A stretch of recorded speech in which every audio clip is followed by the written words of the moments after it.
Rahman, we're here. Everything's been arranged. Someone will bring the village keepers back to Aru village shortly. I guess all I can say now is, thanks for agreeing to help. Don't mention it. I think we can both agree you went to hell and back for it. But we share a common cause now. From here on out, we're allies. Where are the perpetrators? I'll bring you to them. Follow me.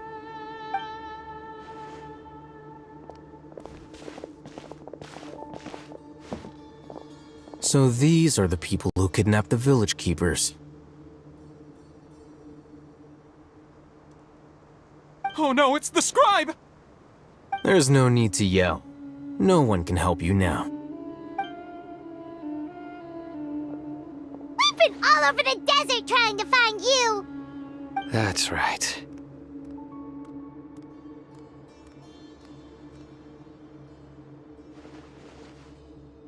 General Mahamatra? No, no! Make it quick, please! Swift and painless! Whoa.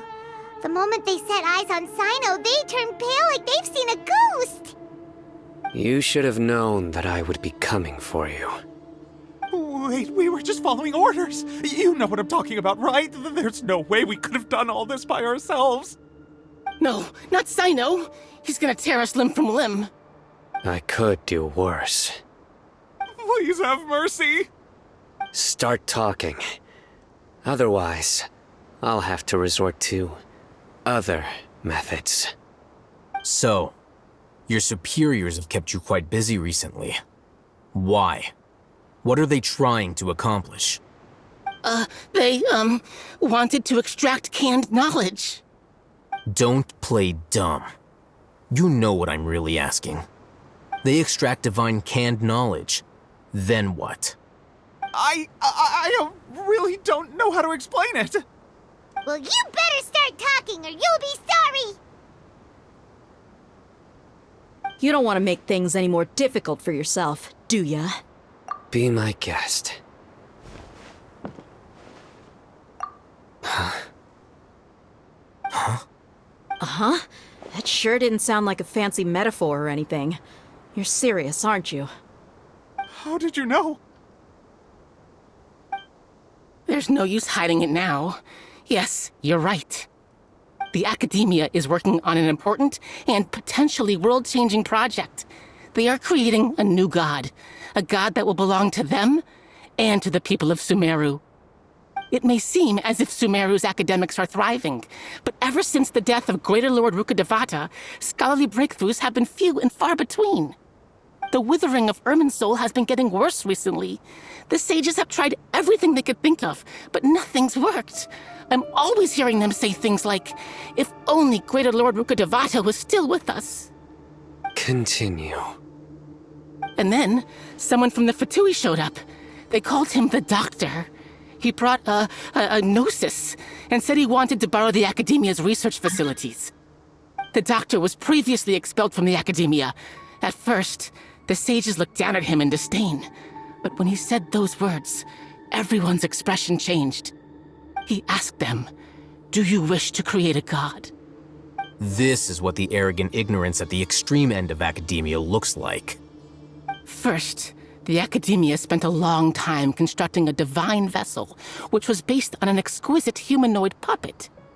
After that, they harvested dreams via the Zeb-Zerus Festival Samsara, maximizing the Akasha's output. With the Doctor's help, and the Akasha now functioning at maximum efficiency, they were able to use it to extract the power from the Gnosis and convert it into a divine core.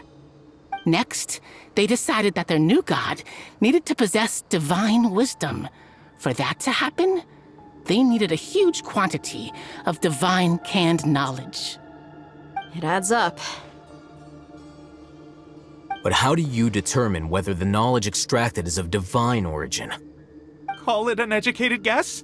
The Academia has been trying to figure out the exact source of the Scholar's madness for centuries, but to no avail.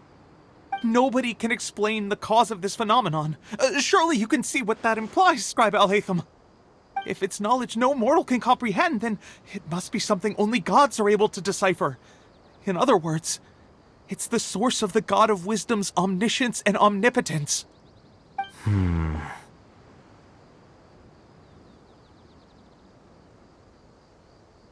You must have noticed by now. The Academia doesn't care about who their god is. It's the ability to exercise control over knowledge and wisdom that matters. It is as if they are cursed with a desire for omniscience and omnipotence that burns in their blood. Some organisms demonstrate phototaxis, and thus orient their entire lives in respect to sources of light. For the sages, their only source of hope is the existence of a deity who embodies the acme of wisdom. This is but a form of phototaxis. For many scholars, the absence of a god of wisdom means stumbling in the darkness for the duration of their lives. Then what does Lesser Lord Kusanali mean to you? Is she not a true god present in this world? If you already have a new god, why try to create another one? From the beginning, the Academia has never treated her as a god. When the Academia first discovered Lesser Lord Kusanali, the newborn god of wisdom, the sages hoped that she would be as wise as Greater Lord Rukkhadevata. But upon evaluation, they found that at the time she possessed no more intelligence than any ordinary human child. The sages never had a ruder awakening. This forced them to accept that Greater Lord Rukkhadevata had indeed passed away.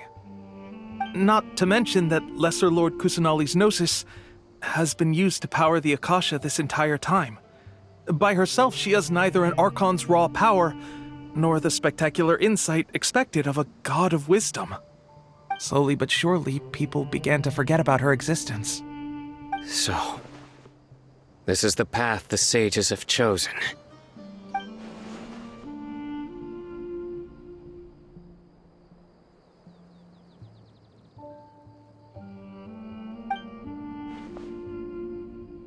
All right, let's try to keep our cool. If everyone's in a bad mood, then let's change up our scenery. Raman, give me a few men to help us escort the village keepers back to the village. And these two scholars, they're coming too.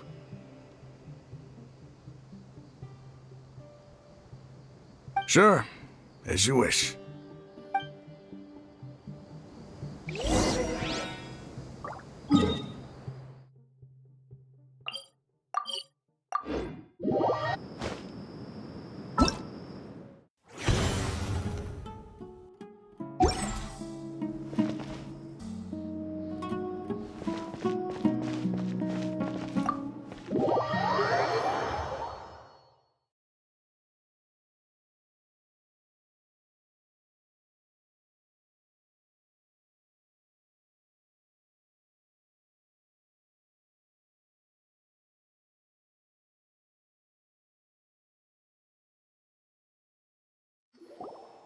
The village keepers you've found have all been returned to their homes, and each one has a dedicated caregiver to look after them. The two new scholars are being kept under close supervision, too. Really great work, everyone. The atmosphere is so heavy.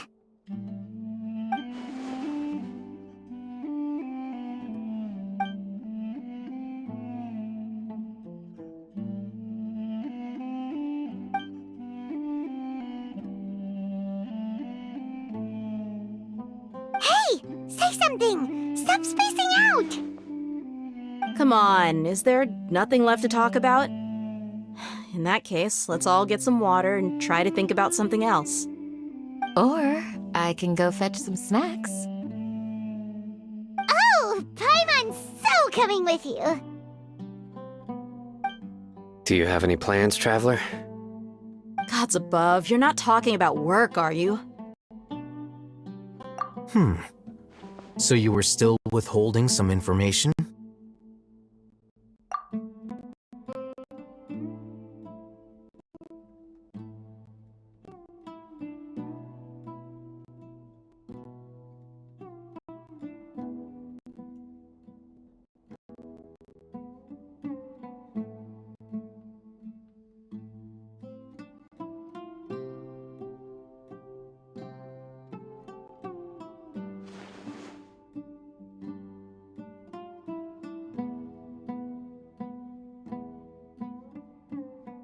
Even though we lived through all of this firsthand, It still feels super surreal to hear you talk about it again.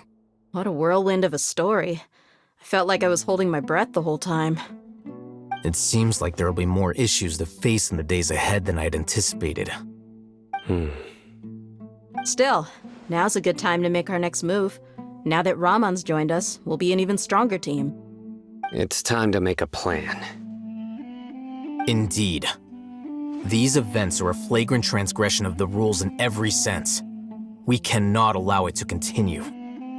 So, everyone, are we on the same page? Crush the sages and rescue our god. That is our ultimate goal. Well, let's brainstorm a little more about what other resources we can draw on. The next time we gather here, we must have a solid plan.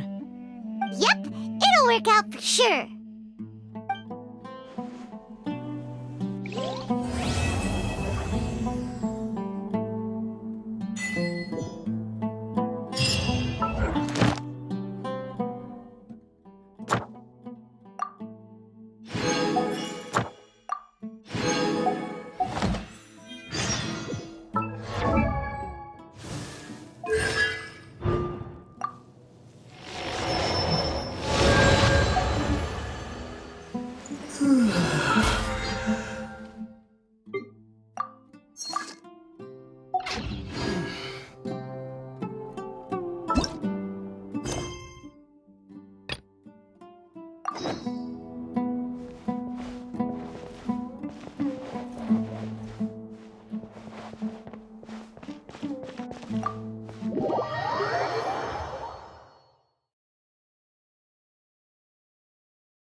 Of course not.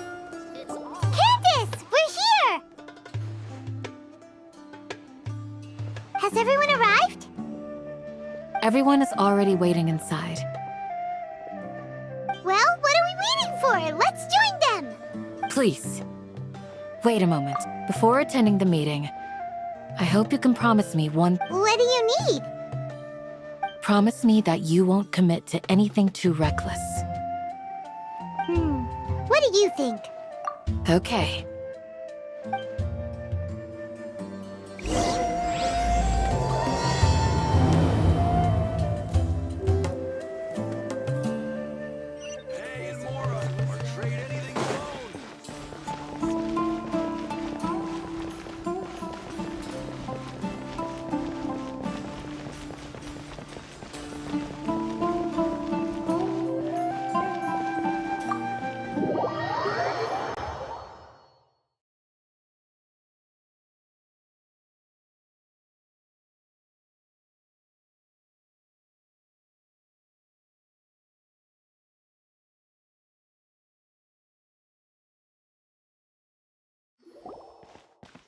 Everyone's here so early! But why isn't anybody talking? We already discussed things a bit. Hey, where have you been? I've missed you two. Are you ready? Very well. Are you sure this is gonna work? I gotta admit, it's bold. Color me impressed. It's worth a try. The point of discussion is to arrive at a solution. Let's cut the small talk and move to the next point. You're making Paimon nervous.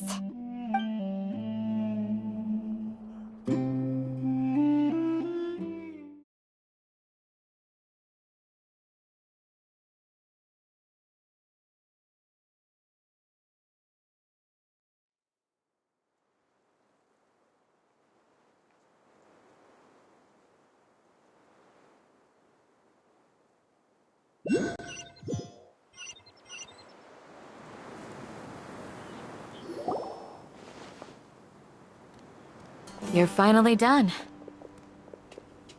I have some other stuff to take care of. Catch you all later. Come on, don't give me that face. I know what you're going to say. I'll be careful. That's what I wanted to hear. Take care. Well, traveler, Paimon, judging from your expressions, the meeting must have been quite productive. You can tell? I'm not that good at scheming or strategy, but I can sense people's emotions. And based on your reaction, things must have gone quite well. Paimon's a little worried. Hopefully nothing will go wrong. To be honest, I feel the same. But you're already some of the most capable people I know. So you have my trust. Candace gave us a compliment. Your deeds speak for themselves. Candace, we stayed behind to tell you that, although you won't be coming with us, we'll be sure to remember your words. I'm very glad to hear that. I've said the same thing to everyone here today as I said to you when you arrived. Your safety is the most important thing. Only when you're safe can the plan be successful. So please, you're welcome. And thank you for taking my advice. Good luck with everything. I'll...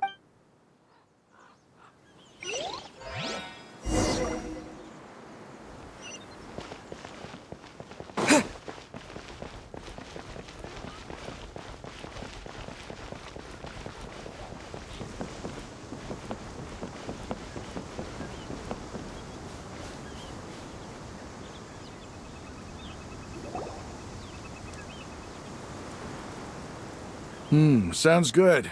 I'll go make some preparations. Okay. I'll hit them! Have you finished saying your goodbyes? Yeah! Also, Candace told everyone to be careful. Yes, she did. But I think my point also bears repeating. Our plan is not child's play. We won't be able to achieve anything if we're simply careful. I hope this is clear to you. Huh? Shouldn't you be saying something more cheerful to boost our morale right now? Didn't we already do that during the meeting? You can never have enough words of encouragement. In that case, Candace can cuddle you to your heart's content while I continue to remind you of the seriousness of our situation. We all have our jobs to do after all. It's like how some people can be put in charge of logistics while others will fight on the front lines. Speaking of the front lines, you don't look anything like a soldier. Of course. Compared to the mercenaries, I'm merely a feeble scholar. But the advantage of not being a mercenary is that I get to stay in a safer place and offer my strategic insight. Just think about that mercenary who lost his mind. Mercenary groups are facing constant danger every single day. Well, being a scholar is also a high-risk occupation, and you are a scholar. I'm not like the rest of them. Even among members of the same species, some will exhibit far more potential than others. This guy. Paimon still remembers what mercenaries in Port Ormos called you a lunatic. All intellectuals are lunatics in the eyes of fools. I'll take that as a compliment. That reminds me. Do you remember the record we saw in the King Deshret ruins? It mentioned forbidden knowledge. You have a good memory. Forbidden knowledge has the power to drive people insane, but this fact has never been shared with the public. Even I, who has worked in the academia for some time, was never once informed of this. I think those mad scholars and mercenaries we encountered may have all fallen victim to the corrupting qualities of forbidden knowledge. But the academia has always held a different view. They have always believed that symptoms of madness are a side effect of human contact with divine knowledge as mere mortals. Come to think of it, Perhaps the academia has also never understood the true nature of forbidden knowledge, and thus always approached the issue from the wrong direction. The Withering, Elazar, and the sandstorms. Don't you think what is happening right now across Sumeru is rather similar to the forbidden knowledge pollution that occurred in the desert thousands of years ago? But Paimon thought that Irminsul's disease is what caused the withering and the sandstorms. At least, that's what Tainari told us. Wait a second. Could it be that? Ah, you've connected the dots. The cause of Irminsul's illness may precisely be the pollution from forbidden knowledge. But if that's the case, what should we do? This is huge!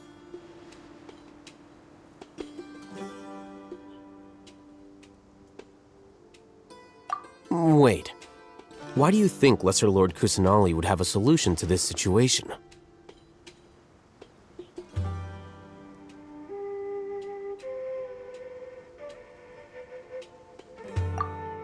You mean, it's related to the scene you saw when you passed out in the Avidia forest? That whole... In that case, it's imperative that we rescue Lesser Lord Kusanali. Only by working with her to save Irminsul can we completely resolve the problems Sumeru currently faces.